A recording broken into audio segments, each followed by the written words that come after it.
I am sitting in a gas station parking lot at 3 in the morning, 200 miles away from the house where I grew up, and for the first time in 26 years, I can't hear my mother's voice in my head telling me I'm failing. My hands are still white-knuckled on the steering wheel, and my throat feels like I've swallowed glass. I just checked my phone one last time before pulling the SIM card.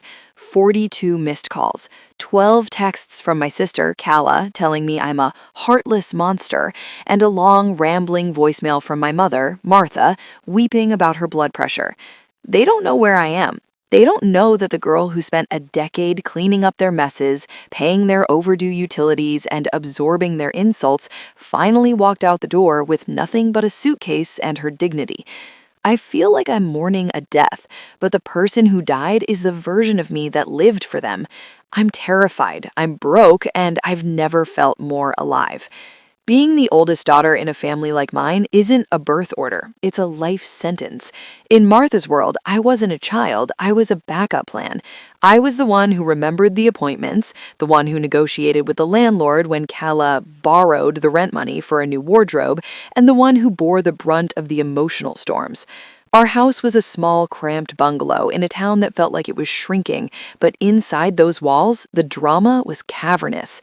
"Sienna, you're so much stronger than us," Martha would say, her voice dripping with that manipulative sweetness she used right before asking for a favor. "Kala is just sensitive. She needs more grace. But you're the rock. You can handle a little more work, can't you?" Handling it meant working 60 hours a week at the dental clinic and coming home to a house that felt like a war zone. If the dishes weren't done, it was my fault for not reminding Kala.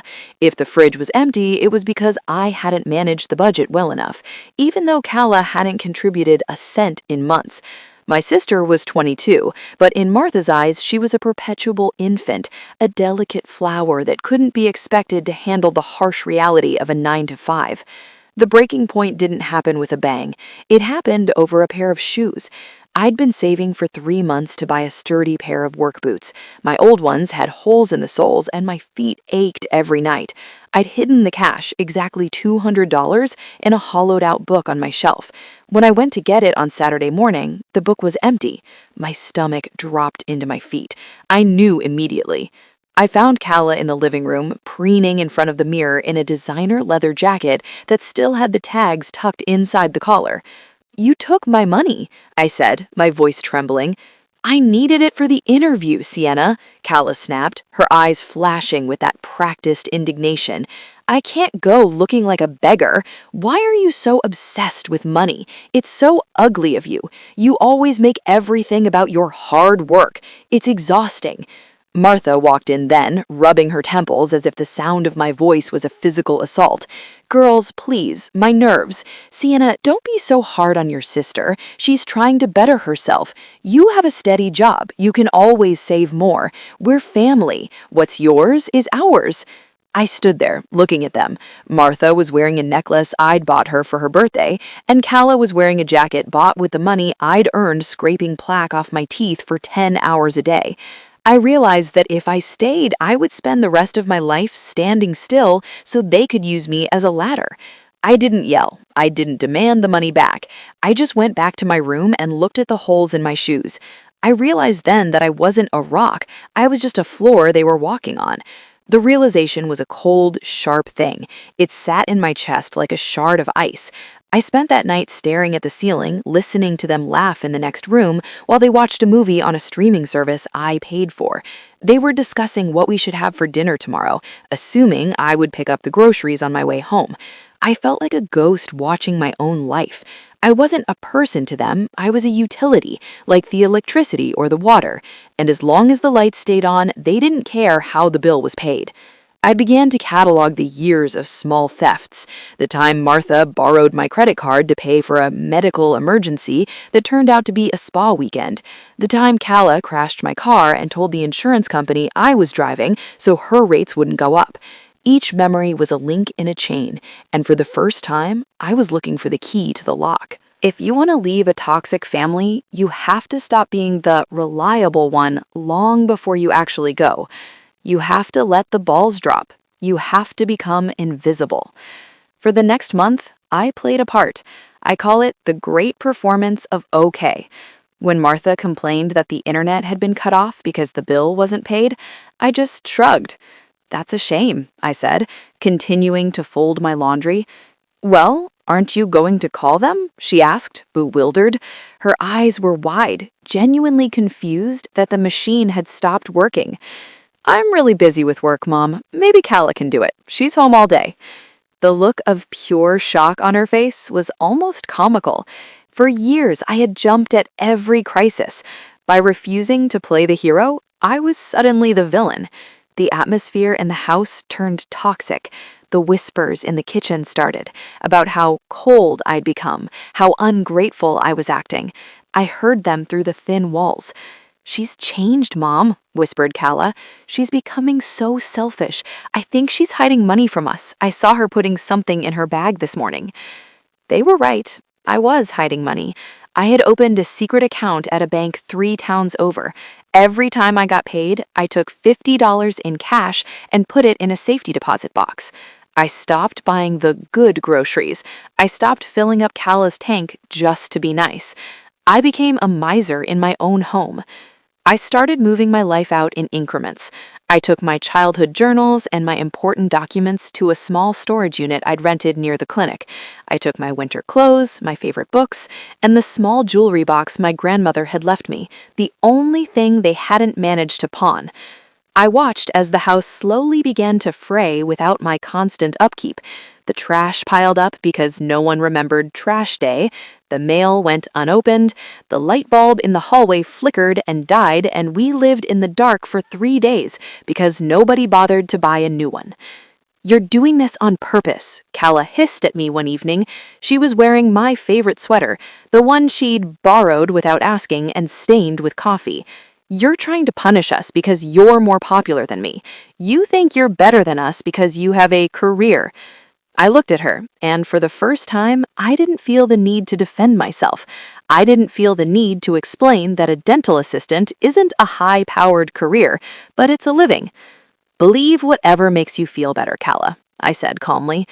Inside, I was a wreck. Every time I saw Martha looking fragile, sitting in her armchair with a damp cloth on her forehead, a part of me wanted to run over and fix everything. It's the oldest daughter's curse, the feeling that the world will end if you're not holding it together. I had to tell myself over and over, they are adults. Their discomfort is not my emergency. I spent my lunch breaks at work looking at apartments in a city 4 hours away. I found a place, a tiny studio above a bakery. It was expensive, and it was far, but it was perfect. I signed the lease digitally, my heart racing so fast I thought I'd faint. I had 3 weeks. During those 3 weeks, I was a ghost. I didn't engage in arguments. I didn't respond to the passive-aggressive comments Martha made about the state of the house. I just worked, saved, and waited. I felt like I was deep-sea diving and my air was running low. I just needed to reach the surface. The night I left, the house was quiet. I had waited until they were both out at a party Calla had convinced Martha to attend. I knew they wouldn't be back until dawn. I packed my final bag. I didn't take much, just what would fit in the trunk of my car. I left a note on the kitchen table. It didn't have any accusations. It didn't have any anger. It just said, "I can't be the rock anymore. I need to find out who I am when I'm not taking care of you. Don't look for me. My phone number will be disconnected by morning. Sienna." I walked out to my old car, my heart hammering so hard I thought it would crack a rib. As I backed out of the driveway, I saw the light on in my bedroom window, the room where I'd spent so many nights crying myself to sleep, wondering why I wasn't enough to make them love me back. I realized then that they did love me, but they loved me the way a person loves a vacuum cleaner. They loved me for what I did, not for who I was. I drove away without turning on my headlights until I was at the end of the street. I didn't want the neighbors to see. I didn't want anything to stop me.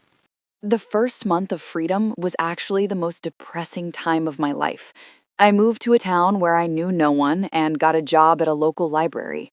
I had a tiny apartment with a mattress on the floor and one plate. The silence was deafening. In a toxic family, your identity is built on being the fixer. When there's nothing to fix, you feel empty.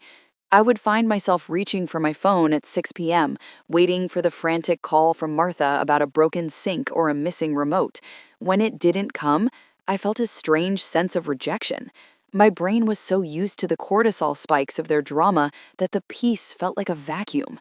Do they even miss me? I'd wonder. Or do they just miss the money? I began to have vivid nightmares. I dreamed that Martha found my new address and was standing outside my door, weeping, telling me that Kala was starving because of me. I'd wake up drenched in sweat, checking the locks on my door 3 times before I could go back to sleep. The FOG, fear, obligation, and guilt, is a thick mist that doesn't dissipate just because you've changed your zip code. Then I would check the hidden folder on my new phone where I diverted their messages before I finally blocked them for good. I'd kept them just in case I needed evidence of their harassment. Sienna, the power is out. You are so cruel for doing this to us. Your mother is crying. I hope you're happy with yourself. Kala. Send 2 days after I left. Sienna, I don't know what we did to deserve this. I've been such a good mother. Please send money for the car repair. We're stranded. If you don't answer, I'm calling the police to report the car stolen, since it's technically in my name too. Martha. It wasn't. The messages were never about me. They never asked if I was safe, if I was eating, or if I was okay. They only asked what I could provide. That was my clue. Every time I felt the pull to go back, I read those messages. They were the medicine that cured my guilt. They were the proof that I wasn't a daughter to them. I was an asset. I started going to a support group for people from dysfunctional homes. Sitting in that circle, I heard my own story coming out of the mouths of strangers. There was a man there, older, with gray hair and kind eyes, who had left a similar situation 40 years ago. The guilt is the last cord they have on you, he told me during a break. They planted it there when you were a child. They told you that their happiness was your responsibility. But here's the secret, Sienna. You couldn't make them happy when you were there, and you can't make them happy by going back. They are black holes. They will take everything you have and still ask for more. That stayed with me. I wasn't a daughter to them. I was a useful part. I began to fill my life with things that were just for me.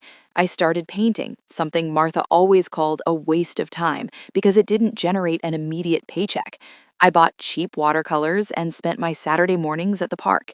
I learned that I actually hate the color yellow, even though my bedroom at home had been yellow because it was Martha's favorite. Slowly, the sienna they created began to flake away, and the real sienna started to breathe. I wasn't strong or the rock. I was just a person. I was allowed to be tired. I was allowed to be messy. I was allowed to exist without being an insurance policy for other people's bad decisions. I started to make friends, real friends, people who didn't ask for money, people who actually listened when I spoke. It was a revelation. It has been 18 months since I drove away. I'm standing in my new apartment. It's full of plants now, and the walls are covered in my paintings. They aren't masterpieces, but they are mine. There's a quietness here that isn't empty anymore. It's peaceful. The bakery downstairs opens at 5 a.m., and the smell of fresh bread drifts up through my floorboards. It's the smell of my new life. I haven't spoken to Martha or Kala in a year. I've kept my address a secret, hidden behind a P.O. box and a locked social media profile. I heard through an old neighbor, the only person I still occasionally check in with via a burner email, that Kala finally had to get a job at a grocery store, and that Martha moved in with her sister, Aunt Joyce. Joyce is just as tough as Martha is manipulative, and from what I hear, they spend their days arguing about whose turn it is to do the laundry. They are doing what people do when their crutch is taken away. They are learning to walk, however unsteadily. And the truth is, a part of me, a small, stubborn part, hopes they do learn. Not for my sake, but for theirs. Because true freedom isn't about escaping a cage, it's about not needing one.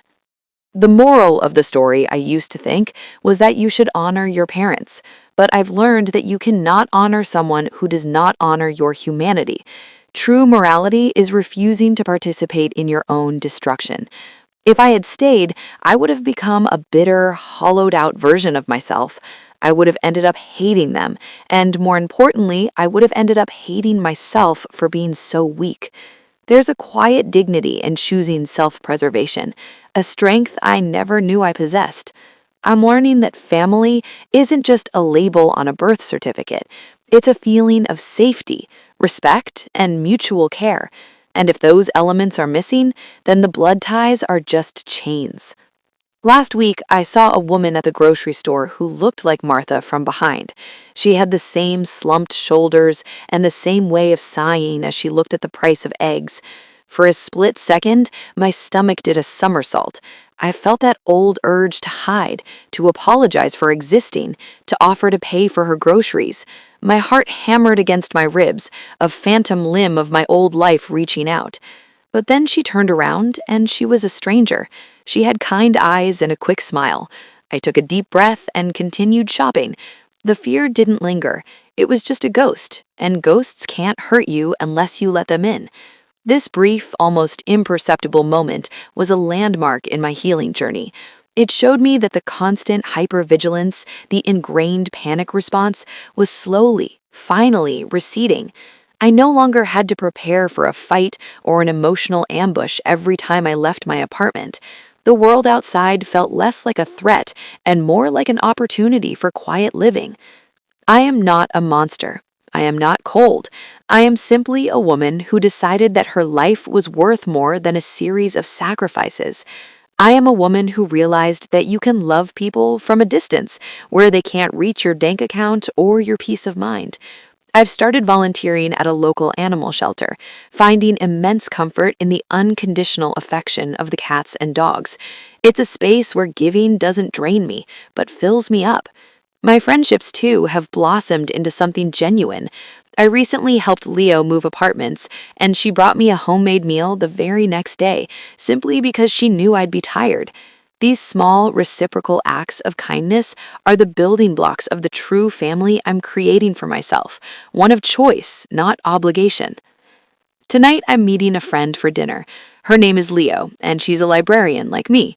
We're going to talk about our day, we're going to laugh about the weird books people try to return, and when the bill comes, I'll pay for my half and she'll pay for hers. There will be no guilt, no hidden costs, and no emotional debt. No one will ask me for a loan they never intend to pay back. No one will tell me I'm selfish for wanting dessert. I walk to my window and look out at the city lights. I still have the holes in my old work boots. I kept them in the back of my closet. Not because I need to wear them, but because I need to remember where I came from. I need to remember the girl who thought she had to carry the world on her shoulders. I look at them and I feel a wave of compassion for that girl. She did the best she could with the tools she had, but she has better tools now. I don't carry the world anymore. I just carry myself. And for the first time in my life, that is more than enough. I turn away from the window and pick up my paintbrush. The canvas is blank, and for once, I'm not afraid of the empty space. I'm the one who gets to decide what goes on it. The story is over, but my life is finally beginning.